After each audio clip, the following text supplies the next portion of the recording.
સનાતન ધર્મના ઉત્કર્ષ સમાજમાં સંસ્કાર અને આધ્યાત્મિક જાગૃતિના મહાસંકલ્પ સાથે પરમ પૂજ્ય 1008 આચાર્ય શ્રી અજેન્દ્ર પ્રસાદ મહારાજના ભાવિ આચાર્ય શ્રી નુગપેન્દ્ર પ્રસાદજી મહારાજની દિવ્ય આજ્ઞાથી ધર્મકુળ પરિવારના સહયોગથી ગઢપુર જૂનાગઢ સત્સંગ સમાજ દ્વારા ગઢપુરથી દ્વારકા સુધી ઐતિહાસિક પદયાત્રાનું ભવ્ય આયોજન કરવામાં આવ્યું છે। તારીખ 2 જાન્યુઆરી 12 જાન્યુઆરી 2026 સુધી ચાલનારી પદયાત્રા ગઢડાધામથી પ્રસ્થાન કરી દ્વારકાધીશ ભગવાનના ચરણોમાં સમાપ્ત થશે। આ આશરે 350 કિલોમીટર લાંબી પદયાત્રા માત્ર ચાલતી યાત્રા નહીં, પરંતુ ધર્મ, ભક્તિ, સંસ્કાર અને સેવા ભાવનાનો જીવંત પ્રવાહ બની છે। 10 વર્ષના બાળકથી લઈ 80 વર્ષના વૃદ્ધ સહિત લોકોને હરિભક્તો આ યાત્રામાં જોડાયા છે। યાત્રાની શરૂઆત ગઢપુરથી અંદાજે 2500 હરિભક્તો સાથે થઈ, જ્યારે દરરોજ નવા હરિભક્તો જોડાતા ગયા અને આ સંખ્યા દ્વારકા પહોંચતા અંદાજે 12,000થી વધુ થવાની સંભાવના વ્યક્ત કરવામાં આવી છે। આ પદયાત્રાનો મુખ્ય હેતુ સનાતન ધર્મના સિદ્ધાંતો, મૂલ્યો અને સંસ્કારોને સમાજમાં દરેક વર્ગ સુધી પહોંચાડવાનો છે। ગાય બચાવો, બેટી બચાવો, વૃક્ષ બચાવો જેવા માનવ કલ્યાણના સૂત્રો સાથે સમાજમાં ધર્મ, પર્યાવરણ અને સંવેદનશીલતાનો સંદેશ આપતી યાત્રા એક આધ્યાત્મિક ચળવળ બની છે। ગઢડા મંદિર, શ્રી કોઠારી, ઘનશ્યામ વલ્લભદાસજી સહિત અનેક સંતોના આશીર્વાદ અને ઉપસ્થિતિમાં યાત્રા આગળ વધી રહી છે।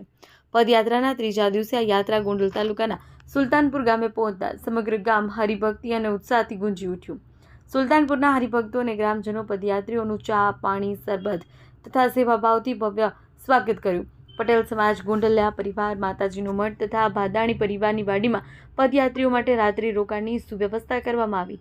સુલતાનપુર ખાતે યોજાયેલી ભવ્ય સત્સંગ સભામાં ગામના સરપંચ, ઉપસરપંચ, ગ્રામ સભા પંચાયતના સભ્યો, આગેવાનો, હરિભક્તોએ ઉપસ્થિત તમામ સ્વામીઓનું સન્માન કર્યું। બોડી સંખ્યામાં ગ્રામજનોએ સત્સંગનો લાભ લીધો અને આ પ્રસંગે યજ્ઞેન્દ્ર પ્રસાદજી મહારાજ તથા દિગવેન્દ્ર પ્રસાદજી મહારાજને વિશેષ સન્માન કરવામાં આવ્યું। બહેનો દ્વારા રાસ અને ભક્તિ નૃત્ય દ્વારા સમગ્ર વાતાવરણ હરિભક્તિમય બની ગયું। પદયાત્રામાં ભાવિ આચાર્ય નૃગેન્દ્ર પ્રસાદજી મહારાજ, ઘનશ્યામ વલ્લભ શાસ્ત્રીજી, એસપી સ્વામી સહિત અનેક સંતો અને આશરે 3000 પદયાત્રીઓએ સુલતાનપુર ખાતે રાત્રિ રોકાણ કર્યું।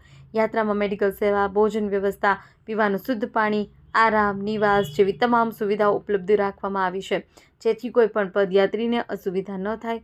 તારીખ 12 જાન્યુઆરી 2026ના રોજ પદયાત્રા દ્વારકા પહોંચશે તે દિવસે સવારે 9 થી 10:30 કલાક દરમિયાન ભવ્ય ધર્મસભાનું આયોજન કરવામાં આવશે। ત્યારબાદ 11:30 કલાકે ભાવિ આચાર્ય નૃગેન્દ્ર પ્રસાદ મહારાજના વરદસ્તે દ્વારકાધીશ ભગવાનને ધજા ચડાવવામાં આવશે, ભવ્ય અન્નકૂટ ધરવામાં આવશે। ધર્મસભામાં અંદાજે 20 થી 25,000 હરિભક્તોની ઉપસ્થિતિ રહેવાની સંભાવના છે, તેમજ ગુજરાતના અગ્રગણ્ય સાધુ સંતો આ મહા ધર્મોત્સવને શોભાવશે।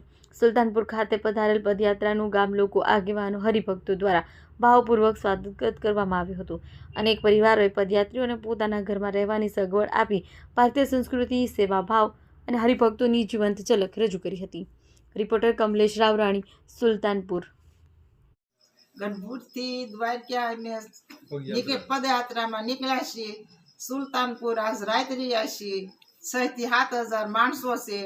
આ ગામમાં 3 વાડી બુક કરી છે ને ઘેરે ઘેરે બધાને ઉતારા આપ્યા છે। અહીંથી દ્વારકા જવાનું છે, અહીંથી 20 થી 25,000 માણસો ભેગું થાય છે। અજેન્દ્ર પ્રસાદજી મહારાજની ધર્મસભાના થવાની છે અને ધ્વજારોપણ છે લાલજી મહારાજને હસ્ત। અમને બધા બહુ સુવિધા આપે છે અને સારો અમને આમાં લાભ મળે છે। પદયાત્રા બહુ મજા આવે છે। લાલજી મહારાજની પ્રેરણાથી અજેન્દ્ર પ્રસાદજી મહારાજની પ્રેરણા છે। સંતો હારે છે, એસપી સ્વામી છે, ઘનશ્યામ સ્વામી છે, સપૈયા સ્વામી છે, કેપી સ્વામી છે, સાખી વગી બહેનો છે, બાબા રાજા છે, લાલીબા છે, બસુબા છે। ધર્મકુળ મારી હારે છે। ધર્મકુળ અમારી ઉપર રાજીપો છે। અમને હજી સુધીમાં કાંઈ વાંધો આવ્યો નથી। જય સ્વામિનારાયણ।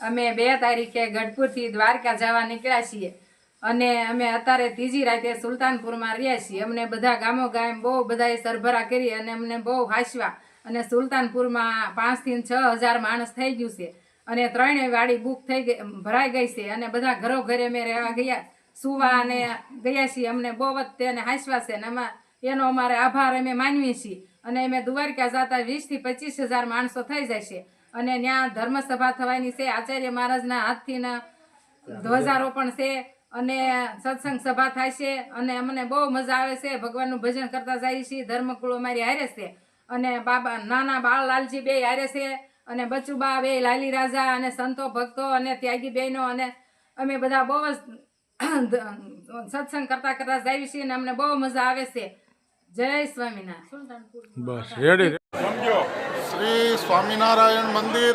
ગઢડાથી આ યાત્રાનો પ્રારંભ થયો છે. સનાતન ઉત્કર્ષ યાત્રા ગઢડાથી શરૂ થઈને દ્વારકાની અંદર 350 કિલોમીટર આ લાંબી યાત્રા આચાર્ય અજેન્દ્ર પ્રસાદજી મહારાજ અને ધર્મકુળના આશીર્વાદથી આ યાત્રાનું આયોજન કરવામાં આવેલ છે. ગઢડાથી 3000 હરિભક્તો ચાલીને યાત્રામાં પ્રસ્થાન થયા છે. ગામડે ગામડેથી સત્સંગીઓની સંખ્યા વધતી જાય છે. દ્વારકા પહોંચતા કદાચ અમારા અનુમાન છે કે 12,000 ઉપરાંત લોકો આ પદયાત્રામાં જોડાશે. આજે સુલતાનપુરની અંદર આ ગામની અંદર યાત્રા આવી છે. રાત્રિ અહીંયા વિસામ છે.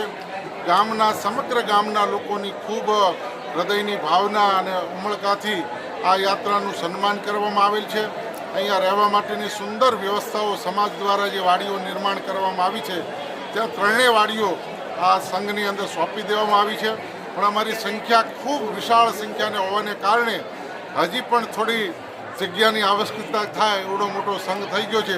પણ તમારે આ બધાની ભાવના એ આ ગામની અંદર ખૂબ બધાય અમને આનંદિત છે. સાધુ સંતો ધર્મકુળ બધા ખૂબ રૂડા આશીર્વાદ વરસાવે છે.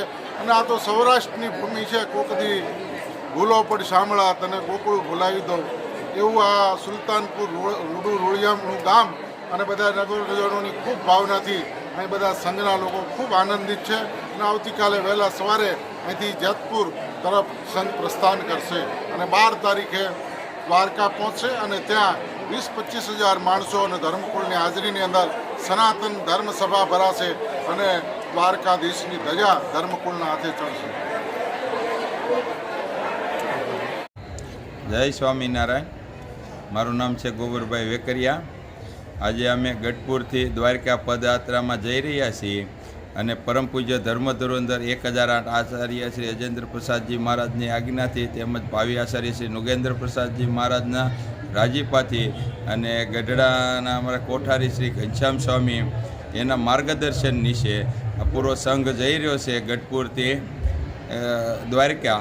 અને આજે અમે ત્રીજી નાઇટ સુલતાનપુરની અંદર છે. 4-5 હજાર હરિભક્તો એક સાથે ચાલ્યા જાય છે અને એટલા લાઈન બંધ ચાલે છે. ભક્તો નાચતા ગાતા ધૂન કીર્તન કરતાં કરતાં ભક્તો જાય છે અને કોઈને થાક આવે. અહીંયા અમે રસોડો વિભાગ સંભાળીએ છીએ પણ રસોડાની અંદર હરિભક્તો આવે ને તો કોઈને એમ નથી લાગતું કે અમને એવું નથી લાગતું કે આ હરિભક્તો થાકેલા હશે. અમે એના માટે ગરમ પાણી કર્યું હોય તો એમ નથી કહેતા કે અમારે ગરમ પાણીએ પગ ધોવા છે.